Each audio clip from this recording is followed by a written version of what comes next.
The vote passed before I finished my coffee. I was sitting in Gallery 7 of Council Station Vale 7, watching the session feed on the small screen built into my armrest, half listening to the procedural motions that typically dragged on for 2 hours before anything worth noting happened. My coffee was still hot. The station's climate system hummed at its usual pitch. Nothing about that morning had felt different from any other morning in the 11 years I had served as Earth's representative to the Galactic Council. Then High Arbiter Solneth called the emergency motion to the floor, and everything changed in about 40 seconds. My name is Yara Osai. I am 43 years old, born in Accra, raised partly in London, and I have spent the better part of 2 decades learning how to sit in rooms full of beings who do not think of humans as particularly important. It is a skill. You learn to breathe slowly. You learn to keep your face calm even when a 6-limbed creature with 3 rows of teeth is explaining, in perfectly polite diplomatic language, that your species does not yet understand the weight of galactic responsibility. You smile. You take notes. You wait. I had been waiting a long time. The Veth Dominion's lead representative, a tall being named Curator Draveneth, stood at the central podium with the particular stillness that his species used when they wanted everyone in the room to feel small. The Veth were old. Their civilization had been navigating the stars for 600 years before humans had discovered fire. They dressed in layered gray robes and moved like they were already tired of your presence before you had opened your mouth. Draveneth laid out the charges in a flat, measured tone that reminded me of a judge reading a verdict he considered obvious. The Veth Intelligence Division had intercepted data transmissions from Earth's research facilities. The transmissions contained signatures consistent with adaptive reconfiguration systems. Under Section 9 of the Verath Accords, which Earth had signed upon joining the Council, adaptive reconfiguration systems of a certain yield classification were prohibited outside of approved research programs submitted to the Council for review. Earth had submitted no such review. Therefore, Earth was in violation. He paused, let that sit. Then he moved the emergency motion. Formal censure was insufficient, he argued, given the scope of the violation and Earth's short history as a Council member. The Veth Dominion called for a declaration of military conflict to be enforced by Council-sanctioned forces until Earth's programs were dismantled and its research institutions opened to full inspection. There were 61 species represented in that chamber. I watched their reaction the way you watch weather form, reading the currents before the rain starts. Some were alarmed. A few were calculating. Most were simply deferring to the Veth, the way the smaller, newer members always deferred to the Veth, because the Veth had 16 warships for every one that the next largest fleet could muster, and in galactic politics, that kind of math has a way of shaping opinion. The debate lasted 6 minutes. That was not a long debate by Council standards.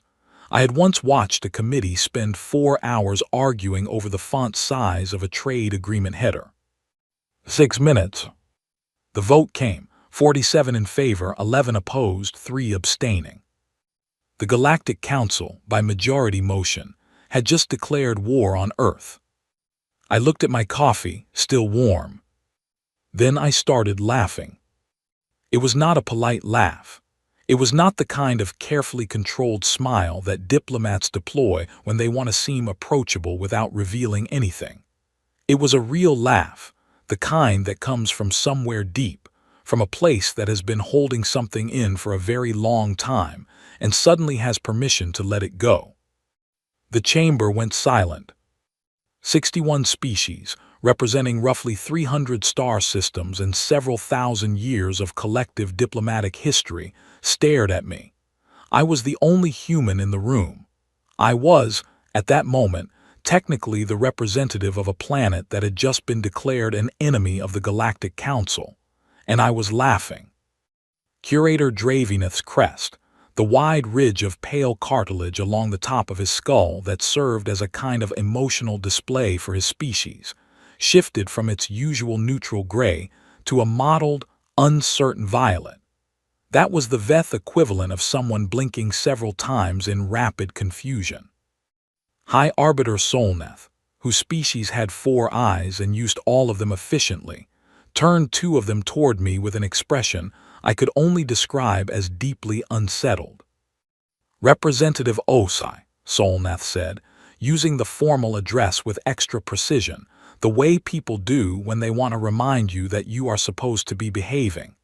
This chamber has just rendered a binding motion. I know, I said. I put my coffee down. I straightened my jacket. I got my face under control mostly, though I could still feel the edges of the laugh trying to come back. I apologize for the disruption, High Arbiter. I would like to invoke my right to address the chamber before any enforcement measures are actioned. There was a murmur.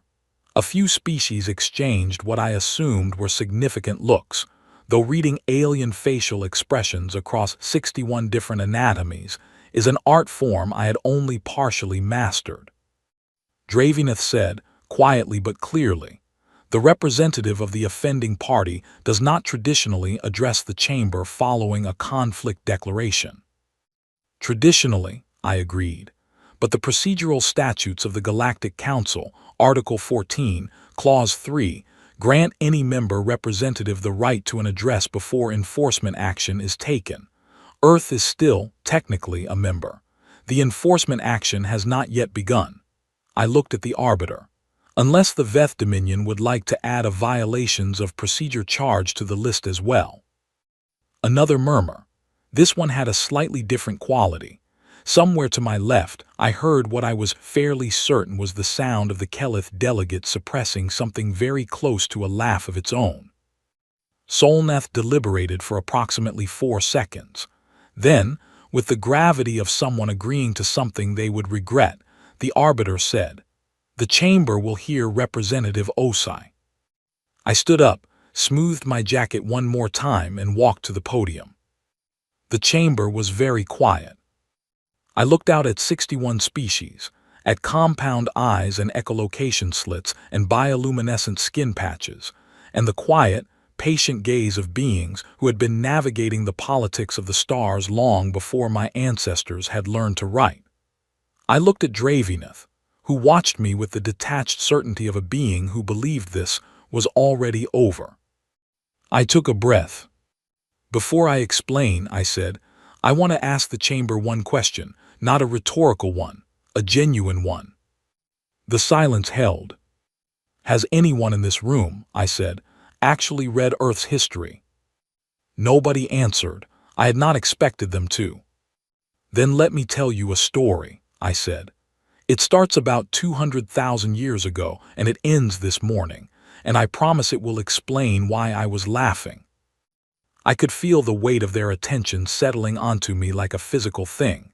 61 species, 300 star systems, and one human standing at a podium about to change the way all of them thought about the small blue planet that had been so easy to ignore. I took another breath. It starts, I said, with us nearly dying several times and what we did about it. It took me 45 seconds to establish the ground rules, because in any room where you are the underdog, the first thing you have to do is make sure everyone understands what kind of conversation is actually happening. I want to be clear, I said, standing at the podium with my hands flat on the surface and my voice steady. I am not here to protest the vote. The vote is the vote. I am here to provide context. And context, as any species with 600 years of diplomatic experience should appreciate, is everything. Draveneth said nothing. His crest had returned to its neutral gray. That was not a good sign. It meant he had decided to be patient, and Veth patience was the kind that came before a decision had already been made. I ignored him and spoke to the rest of the chamber. The Veth Intelligence Division, I said, intercepted data transmissions from 3 Earth research facilities. Those transmissions contained signatures consistent with adaptive reconfiguration systems. That is accurate. I will not dispute the data.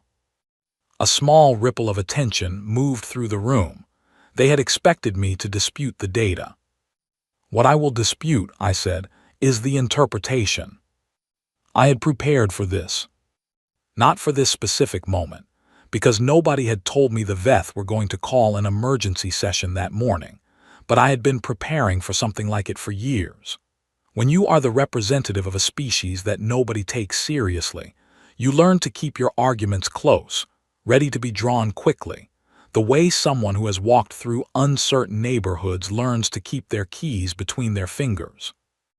The adaptive reconfiguration signatures the Veth identified came from Earth's Cellular Repair Research Initiative, I said. Specifically, from 3 of its 17 active laboratories. The initiative was founded 9 years ago. Its mandate is the development of adaptive nanocellular repair systems. Its target application is oncological treatment. In plain language, we are building systems that can adapt to and repair damaged cells. We are building them to fight cancer. The chamber was very quiet. I would be happy, I said, to provide the full research documentation, peer review records, and patient outcome data to any member who would like to review it. The research has been published in Earth's open scientific journals for 7 years. The data signatures that the Veth flagged are the same signatures produced by the repair systems when they operate in a living organism. They are the same because they are the same technology. I let that sit for a moment. Then I said, the Veth Dominion's surveillance AI misclassified medical research as weapons development. The Council voted for war based on a classification error.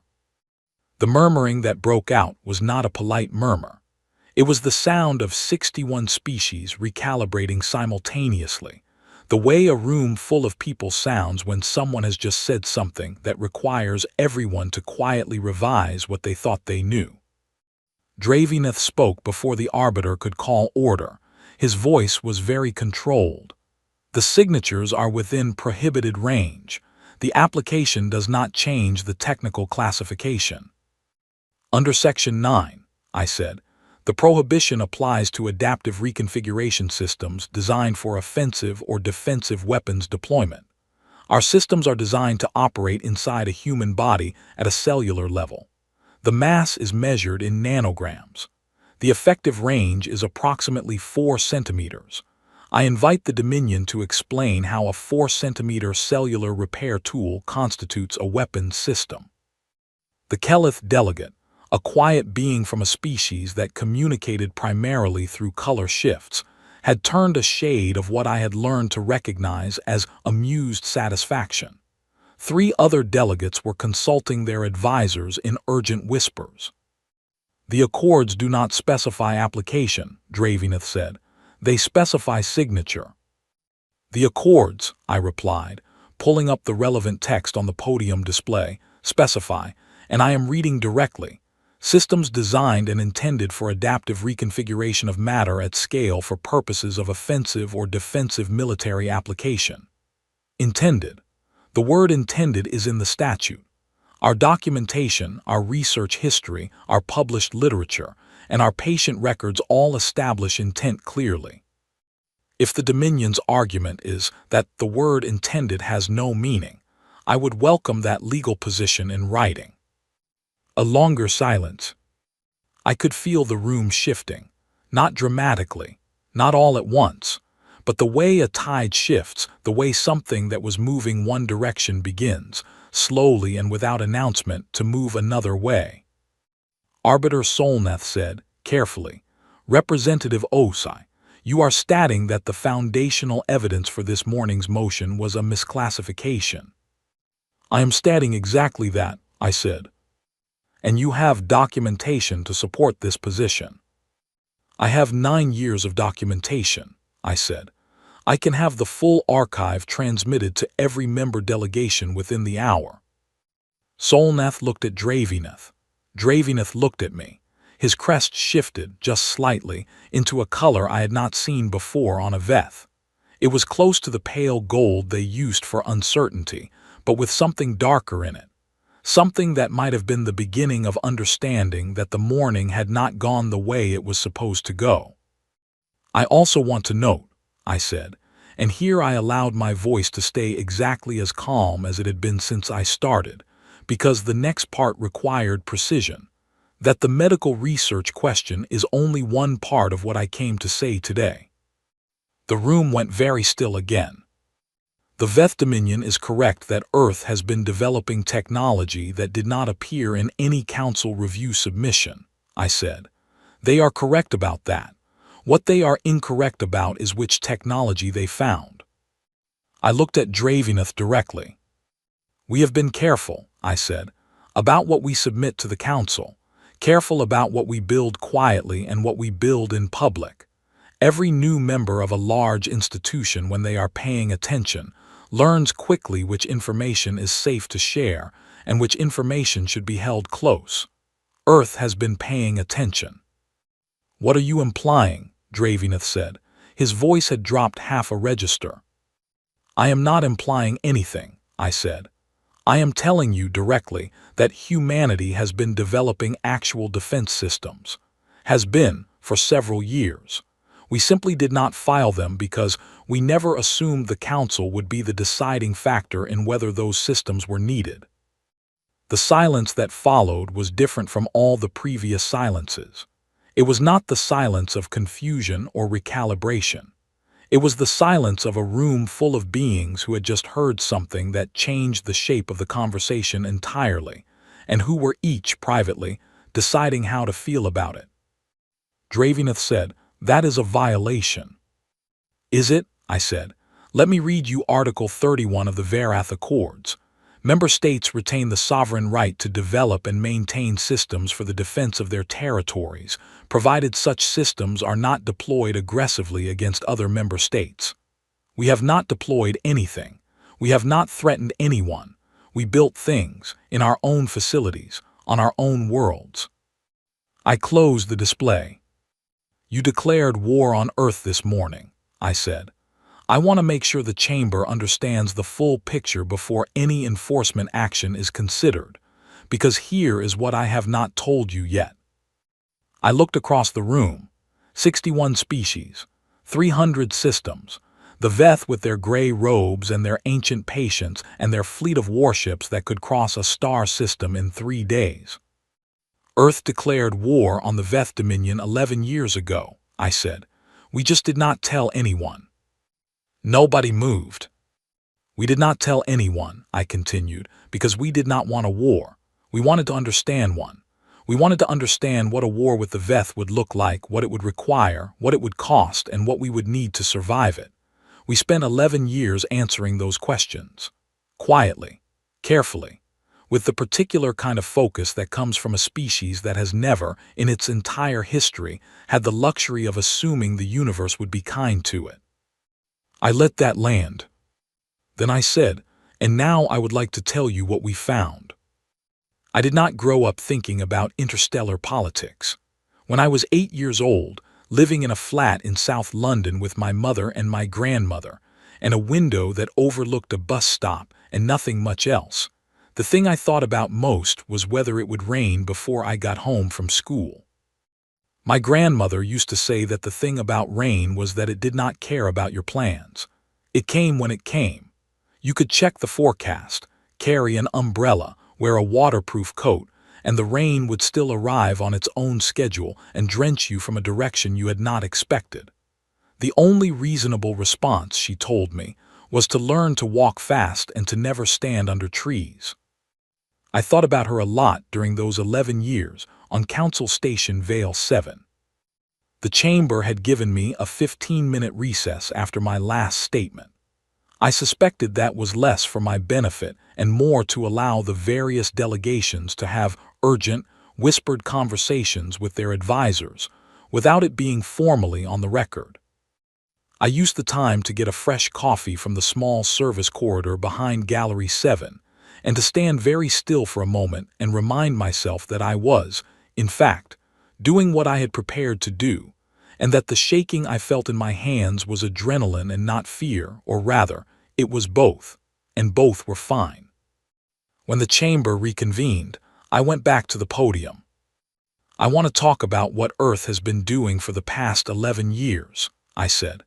Not what the Veth think we have been doing, and not what we told anyone we were doing. What we were actually doing. I started at the beginning. When Earth joined the Galactic Council, we were given access to the public record. That was standard. Every new member received the archive, which contained thousands of years of council proceedings, trade agreements, territorial disputes, alliance structures, and military engagements. Most new members used the archive as a reference for navigating current politics. Earth's analysts used it as a threat assessment database. We read every military engagement the Council had recorded. All of them. We mapped the Veth Dominion's tactics across 300 years of conflict. We identified patterns. We noted what kinds of opponents they had faced, how they had adapted, what their response time looked like under pressure, where their supply chains stretched thin, and what happened to species that had made the mistake of underestimating them. We also noted what had happened to species that had made the mistake of trying to fight them head-on. That list was shorter and considerably more sobering. Earth's strategic position, I told the chamber, 11 years ago was this. We had 4 colonized worlds, 1 asteroid mining operation, and a fleet of ships that were designed primarily for exploration and resource transport. The Veth Dominion had 22 systems, 6 dedicated shipyard installations, and a military that had not lost a direct engagement in over a century. On paper, any direct conflict was not a conflict at all. It was an outcome, a foregone one. I paused. So we did not plan for a direct conflict. What we planned for instead was something that Earth's military theorists had spent centuries developing at home, long before anyone thought about stars. We planned for a situation where the resources, the geography, and the numbers were against us, and we had to win anyway. Where winning did not mean defeating the other side. It meant making the cost of defeating us higher than any sane opponent would be willing to pay. That planning started with information. Earth built its own intelligence network inside the Council's public systems.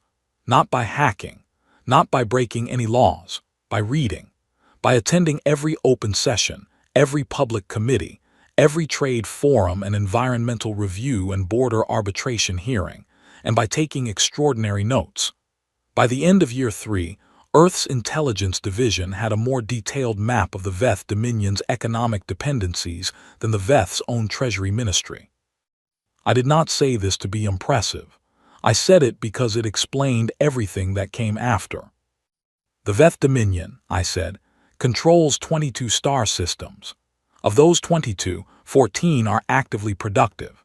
The other 8 are either resource-depleted, strategically positioned buffer zones, or legacy territories maintained for political reasons.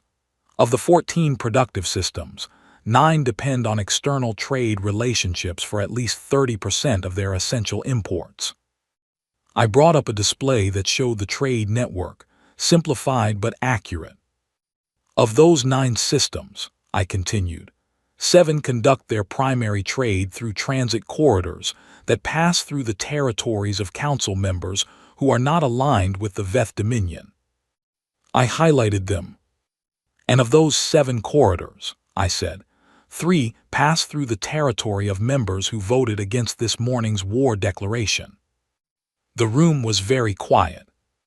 The Veth Dominion's primary fuel depot for its Western Fleet, I said, is co-managed under a joint charter with the Oran Collective. The Oran Collective voted against the declaration this morning. The Veth's largest active shipyard leases its asteroid mining rights from the Pelian Federation under a treaty that contains a mutual respect clause, which is legally triggered by unilateral military aggression. The Pelian Federation voted against the declaration. The Veth's main data relay network for its Eastern communications runs through Kelith-held space. I looked at the Kelith delegate. They had turned a very specific shade of dark teal, which I had learned meant careful and concentrated attention. The Kelith voted against the declaration, I said. The silence in the chamber had a texture to it now. It was the texture of a room full of very experienced political minds doing mathematics they did not enjoy. I want to be clear, I said, that none of this was coordinated. I did not contact any of the 11 members who voted against the declaration before this morning. I have not made any agreements, promises, or arrangements with any of them. They voted the way they voted because of their own judgments about their own interests. I let that be heard. But I will tell you, I said, that Earth has spent 11 years building relationships with those members, not transactional ones, not alliances of convenience. We provided low-cost medical technology to 4 of them when their populations needed it. We hosted student exchange programs with 3 others. We co-authored research with 2 more. We showed up to their committee hearings and read their position papers and asked genuine questions and remembered the answers. I folded my hands on the podium. We were not buying loyalty, I said. We were building something that in human culture we call goodwill. The concept is simple. You treat other people decently over a long period of time without demanding anything immediately in return, and eventually the world shapes itself in ways that reflect that. It does not always work, but often enough it does. Draveneth had not spoken in several minutes. His crest was a color I had genuinely never seen on a Veth before. It was very pale, almost white, with a thin edge of yellow at the base.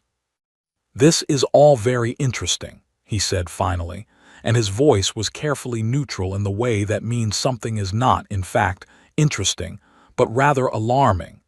But strategic relationships do not change the military calculus. The Veth Dominion's fleet remains what it is. "You are absolutely right," I said. "The fleet is impressive. No one is disputing that." I nodded. "And I want to be equally clear that Earth is not in any way claiming to be a military match for the Veth Dominion. We are not. We know exactly what we are and what we are not." I reached into the folder I had brought to the podium. "What I would like to share," I said, "is a signal intercepted by Earth's monitoring systems 47 minutes ago. This is from a secure Veth military channel. I have the decryption log and the transmission record." Draveneth went very still. "Earth's intelligence division has been monitoring Veth military communications for 6 years, I said. "Not aggressively, passively. We listened to the channels that use encryption standards we were able to model from publicly available Veth technical documentation, which, as it turns out, is quite a few of them." I read the intercept aloud. It was a message from a senior Veth fleet admiral to his logistics coordinator. It detailed the movement of 3 warships toward the outer edge of Earth's asteroid mining belt, ordered 42 minutes before I had come to the podium. A probing movement. A test. "I mention this," I said, "not as a threat and not as a protest. I mention it because I think the Chamber should understand the complete picture of this morning's events before any further decisions are made." I looked at Solnath. The Veth Dominion voted for war. Then, while I was being given my 15-minute recess, ordered a fleet movement toward Earth's territory. Solnath looked at Draveneth. Draveneth said nothing. "I would like to request," I said, "that the High Arbiter issue a procedural hold on all enforcement and military movements while the Chamber reviews the evidentiary questions I have raised today. If the Veth's intelligence data was incorrect, and I have provided substantial reason to believe it was, then this morning's declaration may have been founded on a false premise. Proceeding militarily before that question is resolved would not be justice. It would be momentum." I stepped back from the podium. "I am not asking for mercy," I said. "I am not asking for sympathy. I am asking for accuracy. Earth will accept whatever judgment this Chamber reaches once it has all the facts. We have always been willing to do that." I looked at the room one last time. "We have just never been willing to accept a judgment reached without them." I went back to my seat. The Chamber was quiet for a long moment. Then the Arbiter called a full recess. I picked up my coffee. It had gone cold, but I drank it anyway. My grandmother had also told me that you drink what you have, not what you wish you had, and that the difference between those 2 things was the difference between people who got through hard days and people who did not. I thought she would have found the morning fairly satisfying. The three Veth ships entered the outer zone of Earth's asteroid mining belt at 3:40 station time. I know the exact time because I was still awake, sitting in my quarters with my tablet open, and the live feed from Earth's monitoring network running in the lower corner of the screen. I had not slept. The chamber's full recess had extended through the afternoon and into the evening while delegations consulted, advisors argued, and the Veth Dominion issued a formal statement saying that it stood by the accuracy of its intelligence assessment and reserved the right to proceed with enforcement. The three ships were designated Veth Patrol Configuration 7, which in Veth military doctrine meant a show of presence formation. Not an attack, a demonstration. They would enter a contested zone, hold position, and wait. The expected response from the other party was either a protest communication or a withdrawal of presence from the area. The Veth had used this maneuver 43 times in the last 100 years, according to the Council's public conflict record. 43 times it had worked. My tablet showed the asteroid belt feed. The belt was enormous, a wide ring of slow-drifting rock and processed ore carriers and the occasional manned survey platform. Earth had been operating there for 6 years. At any given time, there were roughly 40 to 50 automated ore hauler vessels in the belt, running their quiet routes between the processing stations and the transport waypoints. I watched the three Veth ships move into position. Then I watched something else. The ore haulers were moving. Not all of them, not dramatically, but 37 of the 49 haulers currently logged in the active zone had, over the preceding 4 hours, shifted their routes in small increments, the kind of small increments that automated logistics systems made all the time, adjustments for orbital mechanics, for collision avoidance, for fuel efficiency. Nothing that would have flagged as unusual in any traffic monitoring system. Except the adjustments had placed them in a configuration that I recognized because I had read the briefing document when Earth's engineering teams had first proposed it, 3 years earlier. They called it the buffer array. It was not a weapon. That is the first thing I want to be precise about because precision matters. The ore haulers were cargo vessels. They carried processed nickel iron, silicate ore, and refined metals from the belt's processing stations to the outer transport waypoints. Each one massed approximately 12,000 tons when fully loaded. They moved slowly, their accelerators designed for efficiency and fuel conservation, not speed. But they were very, very large. And when 37 of them, each carrying a full load of dense asteroid material, arranged themselves into an overlapping pattern around a defined zone of space, what they created was a barrier. Not a wall, not a shield, a consequence. Anything moving through that zone at speed would encounter a field of slow-drifting 12,000-ton objects with the combined navigational flexibility of a geological formation. The Veth ship's navigational AI registered them as civilian vessels.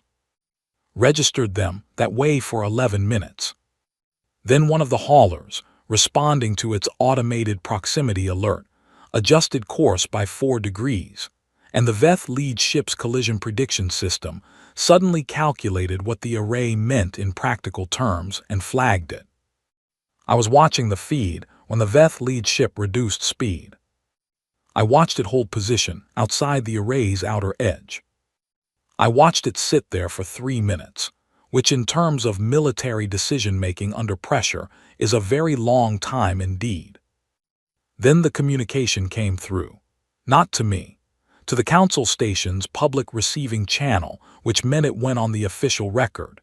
It was from the Veth lead ship's commander, a name that translated roughly as Fleet Voice Orinath, and it requested clarification on the operational status of the civilian vessels in the zone. Earth's Mining Operations Automated Response System replied within 8 seconds. It confirmed that all vessels were active automated cargo carriers operating within their registered lanes. It offered, politely and without any emphasis, a complete route map for safe transit through the array if the incoming vessels required navigational assistance. Fleet Voice Orinath did not respond for 6 minutes. In those 6 minutes, I got up and made myself a cup of tea, because my hands needed something to do and I had run out of coffee. I stood in my small kitchen and waited and thought about my grandmother, and about rain, and about how the thing about a good plan was that it did not need you to do very much once it was in motion. When Orinath's response came, it said, simply, that the patrol formation was conducting routine navigation assessment and would continue monitoring the zone. They did not enter the array. 40 minutes later, they began withdrawing. I did not watch the whole withdrawal. I turned off the feed, finished my tea, and tried to sleep, with mixed results.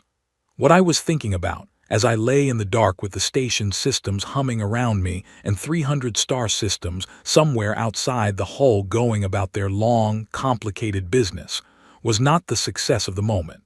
It was something simpler than that.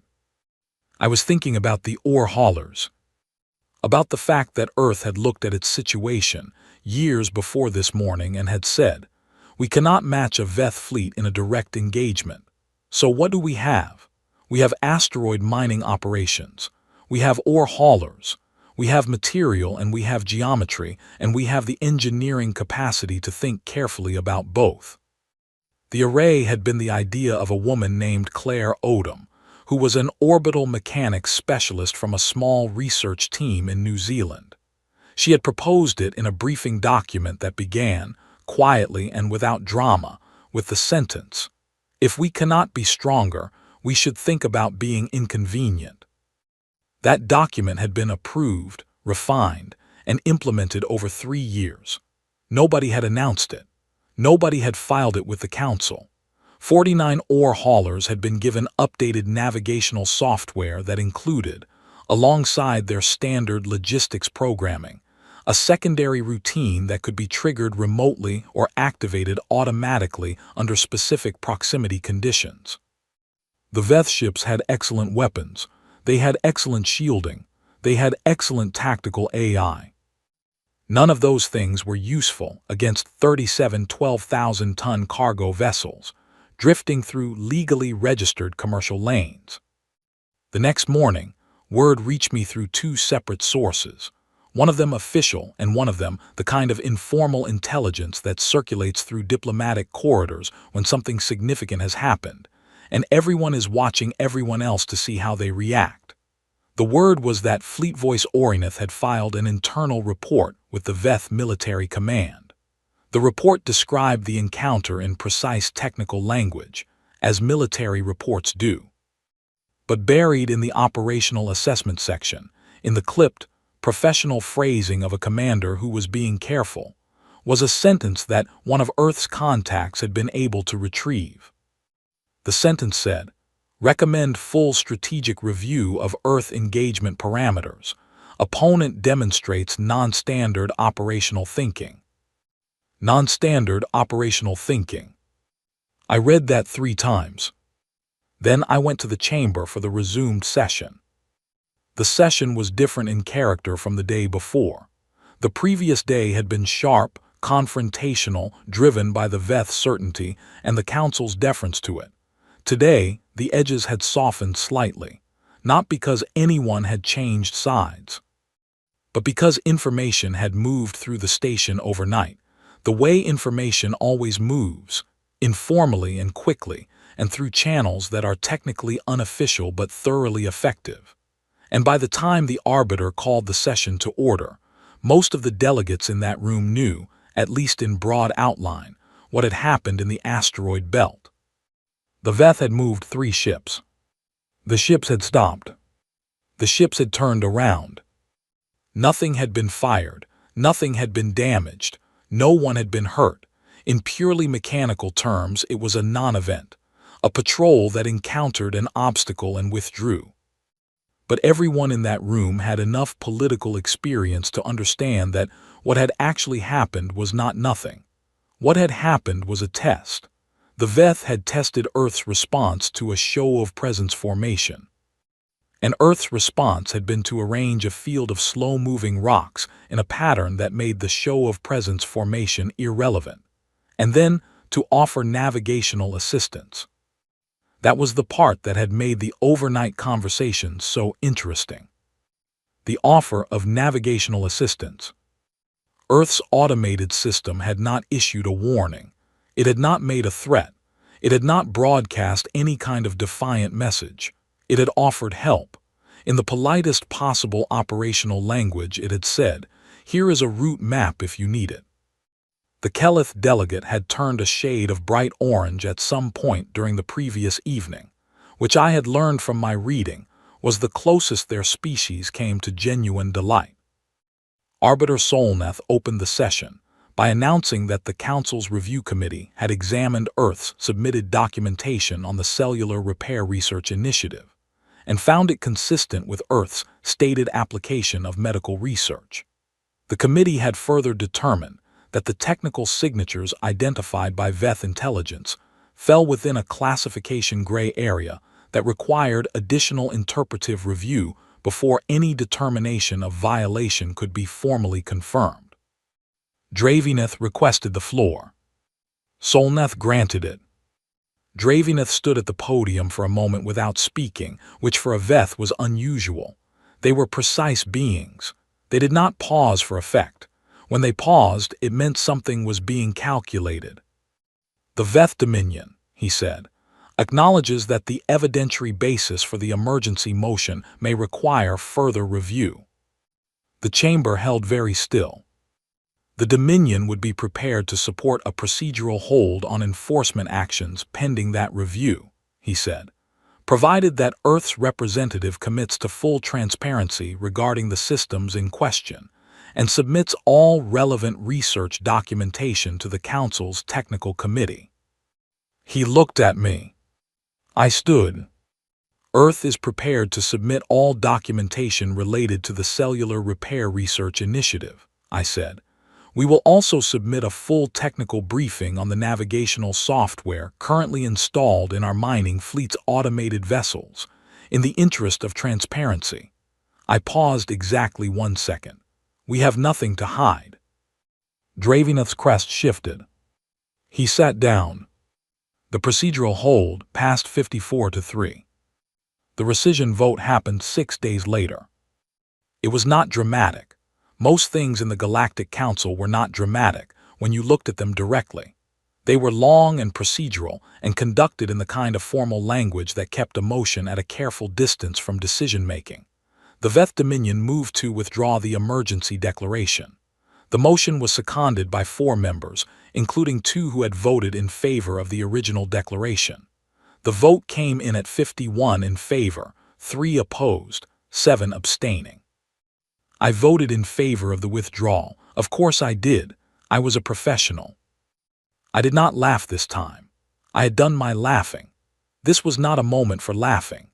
This was a moment for voting, recording my vote, nodding it in the session transcript, and then sitting quietly while the arbiter moved on to the next item of business, which was a trade route renegotiation between 2 members who had been disputing the same asteroid cluster for 40 years and showed no sign of resolving it. I sat through 2 hours of asteroid cluster arbitration with the same expression I used for everything in that chamber, which was attentive and calm and gave nothing away. Then the session ended, and I went back to my quarters, and I made a cup of coffee from the last of the good beans I had been saving, and I sat by the observation port and looked at the stars for a long time. I want to tell you something honest about that moment, because this story is told in my voice, and I have tried to tell it accurately, which means I should tell you what I actually felt, not the version that sounds better. I felt tired. Not defeated. Not unhappy. Tired in the way you feel after something you have been carrying for a long time has finally been set down, and your muscles have not yet understood that they can stop bracing. I had been carrying the weight of that situation, in one form or another, since the day I had taken the posting. 11 years of sitting in rooms where nobody expected me to matter, taking notes, building files, learning names and systems, and the particular texture of each species' way of thinking. 11 years of being patient. The patience had worked, but patience is work and work leaves a mark. I thought about Claire Odom in her office in New Zealand, writing a document about orbital mechanics and inconvenience, about the analysts who had read 600 years of council records and built their threat models quietly, without credit, without anyone outside a very small group knowing what they were doing. About the people in the medical research labs who were genuinely, straightforwardly, trying to cure cancer, and who had accidentally become the center of an interstellar incident because a surveillance AI had not read the application field carefully enough. About the miners who had operated that ore hauler fleet every day for years, following their standard routes, and who had one day received a software update and been told, in the briefest possible terms, that their ships had a secondary capability, and that it might be activated someday, and to please not worry about it. None of those people were diplomats. None of them had spent years in council chambers. They were scientists and engineers and miners and analysts, and, in the case of my grandmother, a woman who had opinions about rain and practical advice about trees. Earth's strength, when I thought about it carefully, had never been the things we built. It had been the way we thought about what we needed and then went and built it, quietly, without announcing it, without asking permission, without waiting for someone to tell us it was possible. The Veth had 600 years of history, 12 centuries of military doctrine, fleets that crossed star systems in days. They had been powerful for so long that power had come to feel like weather to them, something that simply was, that did not need to be earned or maintained or thought about carefully, because it had always been there, and they assumed it always would be. Earth had never had that luxury, not once, not for a single century of our entire history. We had survived ice ages by learning to make fire. We had survived plagues by learning to understand disease. We had survived conflicts by learning, slowly and with enormous cost, to stop having so many of them.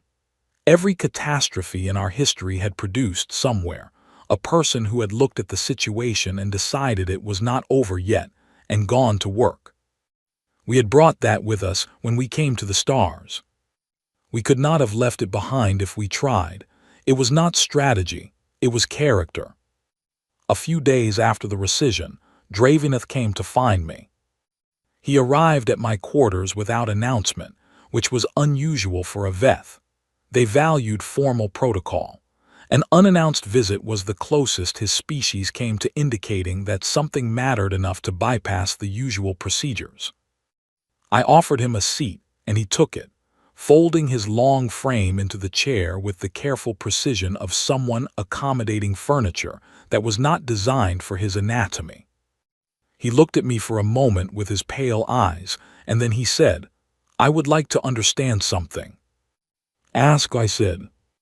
"Your species has been a council member for 11 years, he said. "In the history of this institution, no member state has outmaneuvered the Veth Dominion in the first 50 years of membership. Several have tried. None have managed it. Most did not realize they were attempting it until it was too late." "We were not trying to outmaneuver anyone," I said. He paused. "No. No," I said. "We were trying to survive. There is a difference." He considered this. "You assumed," I said, "that we did not represent a significant variable in your calculations. That is a reasonable assumption given the numbers. 4 worlds, 1 mining operation, 11 years. On paper, we are not impressive." I looked at him steadily. "But the Veth have not spent much time studying us, have they? Not really. Not the way we studied you." His crest moved slightly. "We reviewed your public record." "You reviewed our published history," I said, "our cultural output, our political structures. You noted that we were fractious and noisy and had spent a great deal of our history in conflict with each other, and you concluded that this made us disorganized." I paused. "You did not consider what it means to have spent your entire history in conflict and to still be here." He was quiet. every civilization that has ever threatened us, I said. We are still here. The ice came and we learned to make fire. The diseases came and we learned to make medicine. The conflicts came and we learned slowly and badly and with a great deal of cost to make peace. Not always, not perfectly, but enough. I looked at the stars through the observation port. We are still here, and we carry all of that with us, every piece of it, the disasters and the responses and the things we built because we had no other choice. Draveneth said, very quietly, that is a difficult way to exist. Yes, I agreed. It is, but it produces a certain kind of thinking that is hard to develop any other way. He stood to leave. At the door he stopped. Representative Osai, he said, I would like to propose through the appropriate channels a formal dialogue between Earth and the Veth Dominion, not a trade negotiation, a conversation about history, about strategy, about what the Council should understand that it does not currently understand. I looked at him. I will clear my schedule, I said. He left. I stayed by the window for a while longer. The stars were very still, the way they always are when you are looking at them through glass, the motion of everything out there invisible from this distance, the distances too large for any individual moment to show its change. I thought about what I would write in my report to Earth's government. I thought about the ore haulers still running their routes in the belt, patient and slow, and carrying their weight.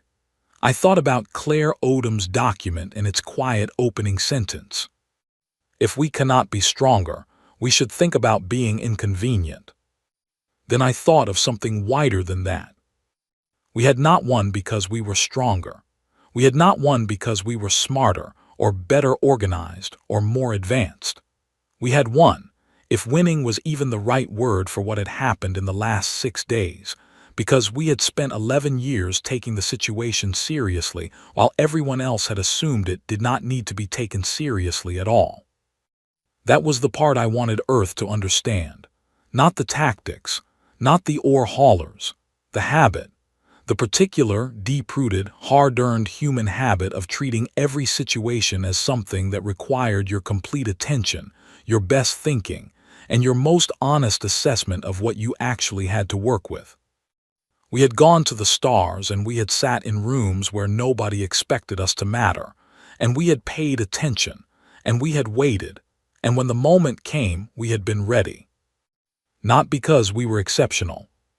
Because we had never once believed that the universe owed us anything, and so we had gone ahead and earned it anyway.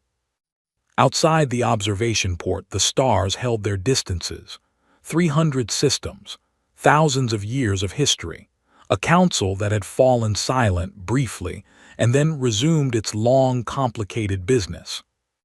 And somewhere out there, 4 small worlds and 1 asteroid mining belt, occupied by a species that had no intention of being caught off guard again. The Galactic Council had declared war on Earth and discovered, to their significant surprise, that Earth had already been paying attention for years. We were going to get along fine out here.